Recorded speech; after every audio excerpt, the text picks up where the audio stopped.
جتنی بھی بین الاقوامی تنظیمات کے لوگ یہاں آئے تھے، ان کو ویزے دیے گئے تھے، بڑے ہوٹلوں میں ٹھہرائے گئے تھے، انہوں نے جاتے وقت اس الیکشن کو ایک ڈرامہ قرار دیا۔ ہم کہتے ہیں کہ جب بھی عوام کی رائے کو بلڈوز کیا جاتا ہے تو اس ملک کی جغرافیہ بھی برقرار نہیں رہتی۔ 70 میں الیکشن ہوا، عوامی مینڈیٹ کو اہمیت نہیں دی گئی اور پاکستان ایک نہیں رہا۔ 77 میں پھر دانلی زدہ الیکشن، جس کا خمیازہ 11 سال ایک مارشل لا کے صورت میں قوم نے برداشت کیا، اور آج پھر وہی ایک ریہرسل کیا گیا جس کو ہم مسترد کرتے ہیں، قوم مسترد کرتی ہے، اور الیکشن کمشنر جس نے حلف اٹھایا تھا ایک شفاف الیکشن کے انعقاد کا، اس حلف کا تقاضا تھا کہ وہ اپنی قوم کو، پاکستان کو ایک شفاف الیکشن دیتے، لیکن مجھے افسوس ہے کہ دیدہ و دانستہ وہ کچھ کیا گیا جو ہماری سیاسی تاریخ میں، الیکشنز کی تاریخ میں اس الیکشن کمیشن کے دامن پر ایک بدنما داغ کے طور پر ہمیشہ نظر آئے گا۔ اور پاکستان کے اسٹیبلشمنٹ بھی، جنہوں نے اعلان کیا تھا کہ اب ہم غیر سیاسی ہو گئے، پاکستان کی بیوروکریسی بھی جو قانونی اور آئینی لحاظ سے عوام کی خادم ہے، عوام کے ٹیکسز پر، غریب عوام کے ٹیکسز پر یہ سارا نظام چل رہا ہے، لیکن ان تمام اداروں نے اپنی قوم کے ساتھ انصاف نہیں کیا، اپنی ہی قوم کی رائے کو وقت نہیں دی، عزت نہیں دی، اور آج پاکستان میں جو غیر یقینی صورتحال میں اضافہ ہوا، ساری دنیا میں الیکشن کے بعد استحکام آتا ہے، الیکشن کے بعد یکسوئی آتی ہے، الیکشن کے بعد نارملٹی آتی ہے، الیکشن کے بعد قوم تعمیر ملک میں مگن ہو جاتی ہے، لیکن اس طرح کے الیکشنز کے نتیجے میں یہاں انارکی میں اضافہ ہوا، بدامنی میں اضافے کا خطرہ ہے، اور ایک غیر یقینی صورتحال کا سامنا ہے۔ میں اس لیے آج آپ بھائیوں کی خدمت میں یہ عرض کرتا ہوں کہ یہ الیکشن فارم 47 کا الیکشن ہے، جبکہ قوم چاہتی ہے کہ جس کے ساتھ فارم 45 ہے، جس پر تمام پولنگ ایجنٹس کے دستخط ہوتے ہیں، پریزائڈنگ افسر کے دستخط ہوتے ہیں، اسی کو تسلیم کیا جائے۔ یہ کوئی مشکل مسئلہ نہیں ہے، لیکن مجھے افسوس ہے کہ کس طرح رات 12 بجے تک ایک امیدوار جیتتا ہے اور رات کے آخری لمحوں میں کسی اور کا اعلان ہوتا ہے۔ اس سے جمہوریت پر لوگوں کا اعتماد ختم ہوا، اس سے الیکشن پر لوگوں کا اعتماد ختم ہوا۔ گزشتہ الیکشن میں RTS ناکام ہوا تھا، اور اس الیکشن میں EMS وہ ناکام ہوا۔ یہ عجیب طرح کا تماشا ہوا کہ الیکشن ڈے موبائل سسٹم بند ہوا، انٹرنیٹ نے کام کرنا چھوڑ دیا، اور لوگوں کا ایک دوسرے کے ساتھ رابطہ منقطع ہوا۔ جس طرح چند گھنٹوں کے لیے پورے ملک میں ایک غیر اعلان شدہ ایمرجنسی نافذ کی گئی، اور اب تو ان کے اپنے سرپرست امریکہ نے بھی کہا ہے کہ ان کا تحقیقات ہونا چاہیے۔ میں عرض کروں کہ کراچی میں جماعت اسلامی پر لوگوں نے اعتماد کیا ہے. ہمارے 6 حلقے وہاں ہم سے چھین لیے گئے. P S 104, P S 106, P S 123, حلقہ نمبر 124, 126 اور 128. ان سب کے فارم 45 ہمارے ساتھ موجود ہے. ہمارے لوگوں کے ساتھ 99% فارم 45 ہے. آج بھی سینائی کورٹ نے مرکزی الیکشن کمیشن کو حکم دیا ہے کہ 22 فروری تک اس مسئلے کو حل کرے. اور آج ہمارا یہی کیس تھا. ہماری پوری ٹیم لائرز کا الیکشن کمیشن کے دروازے پر عدالت میں موجود تھی. لیکن ایک ایسا عجیب ملک ہے کہ اپنا حق لینے کے لیے بھی کبھی آپ ہائی کورٹ جائیں گے, کبھی سپریم کورٹ جائیں گے, کبھی الیکشن کمیشن جائیں گے, اور الیکشن کے بعد ایک اور طویل مہم کے لیے آپ کو تیار ہونا پڑے گا. اور پھر ان عدالتوں کے لیے حاضری کے لیے آپ کے ساتھ ایک اور بڑی اماؤنٹ کی ضرورت ہونی چاہیے, اور آپ کے ساتھ ایک ایسا اضافی وقت بھی ہونا چاہیے. میں سمجھتا ہوں کہ حالات کا یہ تقاضا ہے کہ ایک آزاد تحقیقاتی کمیشن قائم کیا جائے, اور جن پارٹیوں نے الیکشن میں حصہ لیا ہے ان کے نمائندوں کو بھی اس تحقیقاتی کمیشن کا حصہ بنایا جائے. لیکن ظاہر ہے یہ تحقیقات تبھی ہو سکتے ہیں جب الیکشن کمشنر استعفیٰ دے دے, اور قوم یہی سمجھ رہی ہے کہ وہ اخلاقی جرات کا مظاہرہ کرے اور اپنا استعفیٰ قوم کے سامنے پیش کرے, معافی بھی مانگے, اور جو 50 ارب سے زیادہ غریب قوم کا پیسہ انہوں نے الیکشن نامی ڈرامے پر خرچ کیا ہے, اس کا جواب بھی قوم کے سامنے پیش کرے. محترم صحافی حضرات,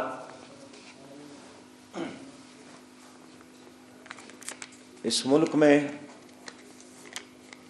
رات کو جو حکومت بنائی گئی یہ بھی قوم کے لیے کوئی نئی بات نہیں ہے. 2 خاندانوں کی بادشاہت قائم کی گئی جو گزشتہ 30 سالوں سے پاکستان پر مسلط ہے. اس ملک میں اگر آج غربت ہے, اس ملک میں اگر آج مہنگائی ہے اور بے روزگاری ہے اور بد امنی ہے اور غیر یقینی صورتحال ہے, تو یہ انہی لوگوں کی وجہ سے ہے. میں نہیں سمجھتا ہوں کہ یہ کمپنی کتنے دیر چلتی ہے, لیکن یہ چلنے والی کمپنی نہیں ہے, اور ان کی ماضی قوم کے سامنے ہے, ان کے کرپشن کے داستان قوم کے سامنے ہے. اس لیے میں اپنی قوم کا شکریہ ادا کرتا ہوں کہ انہوں نے اس الیکشن میں جماعت اسلامی پر ماضی کی بنسبت زیادہ اعتماد کیا ہے, اور ہمارے ووٹرز میں اضافہ ہوا ہے اور دگنے سے زیادہ ووٹ ہمیں ملے ہیں.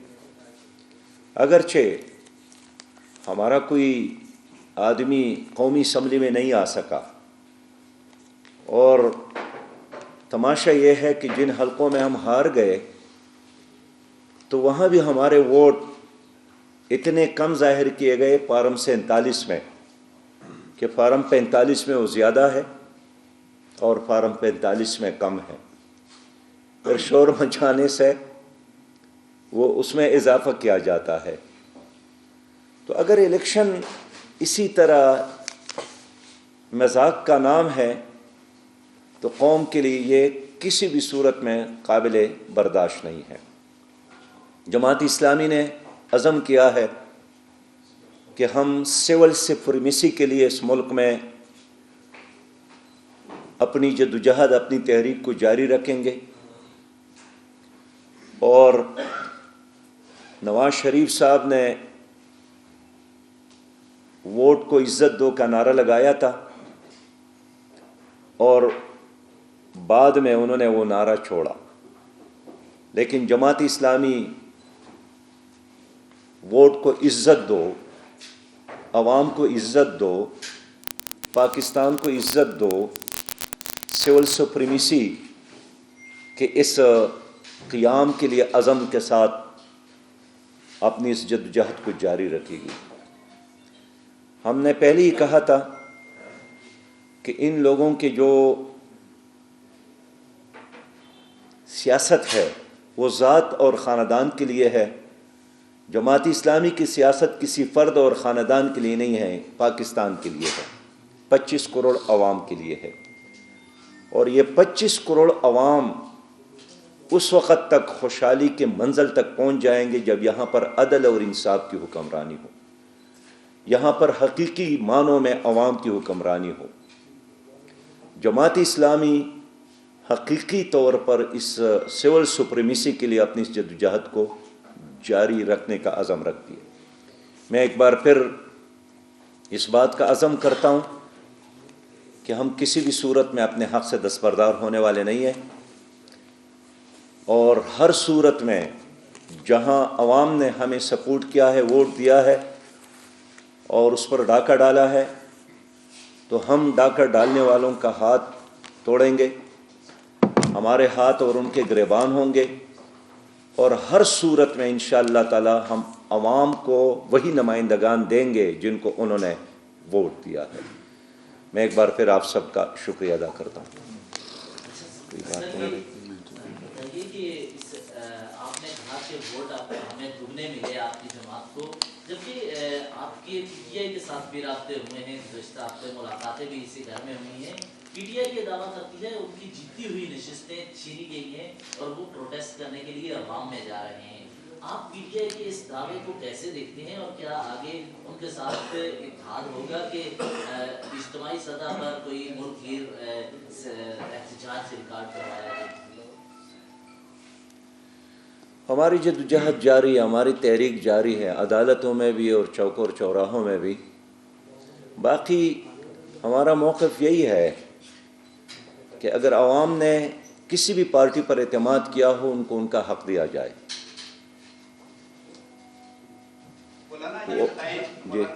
سراج صاحب، سوال آپ سے یہ ہے کہ عوام میں یہ تاثر ہے کہ جماعت اسلامی ایک بڑی ہومیوپیتھک قسم کی پالیٹکس کر رہی ہے، جس کی وجہ سے پبلک کی طرف سے وہ اپیلنگ نہیں ہے، مقبولیت نہیں مل رہی۔ تو کیا آگے بھی آپ کا یہی پالیٹکس جاری رکھنے کا ارادہ ہے، یا پھر آپ بھی باقی اپوزیشن پارٹیز کی طرح ایکٹیولی اسٹریٹس میں جا کر جو مبینہ داندی ہے اس کے خلاف اکیلے یا ان کے ساتھ مل کر تحریک چلانا چاہتے ہیں؟ یہ باقی لوگوں کے تلواری ٹوٹ گئے ہیں، وہ نام ذرا لے لیں، اور جنہوں نے توپ چلائے ہیں اور جنہوں نے ٹینک چلائے ہیں۔ ظاہر ہے ایک جمہوری ملک میں ایک سیاسی جماعت توپ اور ٹینک اور بندوق نہیں چلاتی ہے، جدوجہد کرتی ہے اور عدالتوں میں جاتی ہیں اپنے حق لینے کے لیے، عوام کو بیدار کرتی ہیں اپنے حق لینے کے لیے۔ اور سب سے پہلے اسلام آباد میں، اسلام آباد کی صحافی تو گواہ ہے، الیکشن کمیشن کے سامنے مظاہرہ کسی اور جماعت نے اب تک تو نہیں کیا ہے، میرے علم کے مطابق صرف جماعت اسلامی نے کیا ہے، جماعت اسلامی نے احتجاج کیا ہے، کسی اور جماعت نے تو نہیں کیا ہے۔ اور اس طرح کراچی میں بھی جماعت اسلامی نے احتجاج کیا ہے، سندھ میں بھی جماعت اسلامی نے احتجاج کیا ہے، بلوچستان میں بھی جماعت اسلامی نے احتجاج کیا ہے۔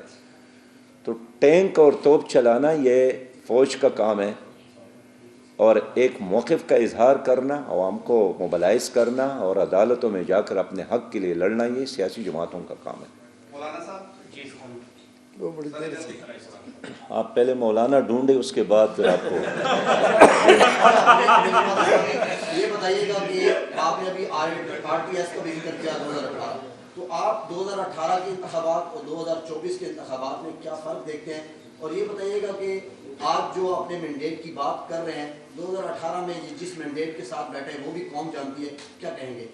میں سمجھتا ہوں کہ 2024 بھی 2018 کی طرح ایک الیکشن ہے، ایک ریہرسل ہے، طریقے واردات مختلف ہے، اور اس میں بھی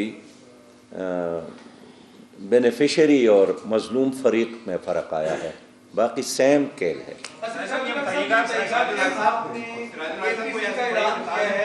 آپ APC کا ایجنڈا کیا رکھ رہے ہیں؟ ایک تو تفصیل سے بتائیے گا کہ ایجنڈا کیا ہوگا, کن کن جماعتوں سے آپ کے رابطے ہوئے, کن کن کو موضوع کیا گیا. دوسرا, آپ کی جنگ اسٹیبلشمنٹ کے خلاف ہے یا بیوروکریسی کے خلاف ہے, آپ کی واضح کریں. دیکھیے, ایک تو 26 تاریخ کو جو ہماری کانفرنس ہو رہی ہے اس میں ہم جو الیکشن سے متعلق تنظیمیں ہیں, سول سوسائٹی کے لوگ ہیں, سینئر وکلاء ہے, صحافی ہے, تنظیمات ہے, ان کو ہم پہلے مرحلے میں بلا رہے ہیں, اس لیے کہ سیاسی جماعتیں جن کو کیک میں کوئی حصہ ملتا ہے وہ خاموش ہوتا ہے اور خاموش کیا جاتا ہے.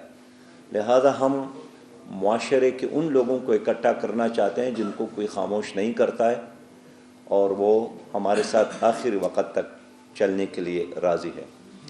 ہماری جدوجہد ان سب لوگوں کے خلاف ہے جنہوں نے عوامی حقوق پر ڈاکہ ڈالا ہے. سر, آپ کی پارٹی کے سلوگن بڑے اچھے ہوتے ہیں, آپ ہر چیز کا انیشیٹو لیتے ہیں. جب سے ہم ثابت کر رہے ہیں میاں اسلم صاحب کو ہم دیکھ رہے ہیں, یہ اقتدار میں ہو یا نہ ہو, لوگوں کے کام کر رہے ہوتے ہیں, ان کے ساتھ کھڑے ہو رہے ہوتے ہیں, لیکن ایسا لگتا ہے کہ آپ کام ادھورا چھوڑ دیتے ہیں, ایسا کوئی کردار ادا نہیں کرتے.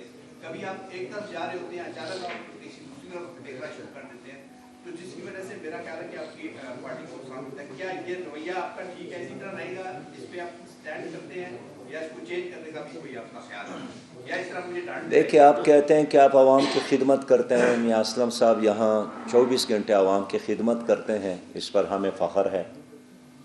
اس صلاحیت اور توفیق پر ہم اللہ کا شکر ادا کرتے ہیں. پورے ملک میں لوگ یہی اعتراف کرتے ہیں کہ مشکل اور مصیبت کی وقت اگر کوئی جماعت کام آتی ہے تو وہ جماعت اسلامی ہے. جماعت اسلامی کا الخدمت فاؤنڈیشن ہے اور ہم اس کام کو چھوڑیں گے نہیں. ہم اس پر فخر کرتے ہیں, ہم اس کو آگے بڑھائیں گے. باقی آپ جانتے ہیں کہ الیکشن آزاد نہیں ہوا. جن لوگوں نے الیکشن جیتا ہے ان کے چہروں پر بھی کوئی مسکراہٹ تو نظر نہیں آتی, وہ تو مبارکباد لینے کے لیے تیار نہیں ہے. اور میں سمجھتا ہوں کہ جنہوں نے جیتا ہے تو اس کے لیے یہ جیت جو ہے وہ بھی عبرتناک ہے. اور ان کے ووٹر کہتے ہیں کہ ہم مبارکباد دینے گئے تھے تو وہ نکلے نہیں, ابھی پتہ نہیں چلتا, ابھی ہمارے کیسز چلتے ہیں. اس لیے میں کہتا ہوں کہ اس جعلی الیکشن اور جعلی نتیجے کے نتیجے میں جو جعلی حکومت بنتی ہے وہ چلتی نہیں ہے. کمشنر نے یہ کہا ہے کہ چیف جسٹس بھی انوالو ہے اس دھاندلی میں. کس نے کہا؟ کمشنر صاحب انہوں نے کہا ہے کہ جو چیف جسٹس آف پاکستان وہ بھی انوالو ہے اس دھاندلی میں. اچھا, اس نے کہا ہے. اچھا, صاحب یہ فرمائیے گا کہ یہ سب کچھ کس نے کیا ہے, جو رات کے بعد یہ سب کچھ ہوا ہے, یہ کس نے کیا ہے؟ ایک دوسرا, فارم 45 جو ہے, جیسے میاں صاحب کا اپنا رزلٹ ہمارے سامنے ہے کہ پہلے 1900 کچھ دے رہے ہیں اور بعد میں جو ہے وہ ان کو 18,000 کتنا جو ہے وہ دے رہے ہیں. اب یہی ثبوت جو ہے یہ کافی ہے اس بات کو ثابت کرنے کے لیے کہ آپ نے پہلا غلط کیا یا دوسرا کیا. یہی مثالیں آپ کے پاس آ رہے ہیں, لاکھوں کی تعداد میں پورے ملک میں موجود ہوگی. کیا ان کو کسی پراپر پریکٹیکل فورم پہ لے کے جائیں گے کہ یہ تعدادات کیوں ہیں؟ پراپر پریکٹیکل فورم کیا ہے؟ ایک تو اسمبلی ہے, تو اسمبلی میں تو وہی سارے جعلی لوگ آئیں گے, بیٹھیں گے, ٹھیک ہے نا جی. دوسری جگہ آپ کی عدالتیں ہیں, اس میں آلریڈی ہم گئے ہیں. تیسری جگہ ہم عوامی فورم ہے, اس میں بھی ہم جا رہے ہیں. سراج صاحب, یہ دھاندلی کس نے کی ہے؟ یہ دھاندلی کس نے کی ہے رات بھر؟ دھاندلی ان تمام اداروں نے مل کر کیا ہے جو ایک شفاف الیکشن کے ذمہ دار تھے. سرپرستی الیکشن کمیشن, اور ظاہر ہے یہ ذمہ داری جو تھی نا یہ الیکشن کمیشن ہی کی تھی. اب یا تو الیکشن کمیشن بتائیں انہوں نے یہ کیوں کیا ہے, یا یہ بتائیں کہ انہوں نے کس کے کہنے پر کیا ہے. سراج صاحب, آپ امریکہ کے جماعت اسلامی نے دیکھ لیا کہ عوام کی خدمت کر کے پارلیمنٹ تک نہیں پہنچی, تو اس سے اگلی جو خدمت ہے اس بارے میں آپ سوچیں گے. اور دوسرا, آپ نے کہا ہے کہ چیف الیکشن کمشنر استعفیٰ دے, کوئی سمجھ نہیں ہے اس بات کو. چیف الیکشن کمشنر نے حلف اٹھایا تھا ساری دنیا کے سامنے ایک شفاف الیکشن کے لیے, اور اسی چیز کا اس کو یہ قوم تنخواہ دیتی ہے, مراعات دیتی ہے, دفتر دیا ہے، گھر دیا ہے، فیسیلیٹیشن یہ قوم کر رہی ہے، اس کے باوجود اگر وہ یہ کام نہیں کر سکے تو کون ذمہ دار ہے؟ وہی تو ذمہ دار ہے۔ تو میں اس لیے سمجھتا ہوں کہ سپریم کورٹ سے پوری قوم کا مطالبہ ہے کہ ایک آزاد تحقیقاتی کمیشن قائم کرے جس میں تمام سیاسی جماعتوں کو شامل کرے، اور ہم اس کا پیچھا کریں گے انشاءاللہ تعالی، ہم اس کو چھوڑنے والے نہیں ہیں۔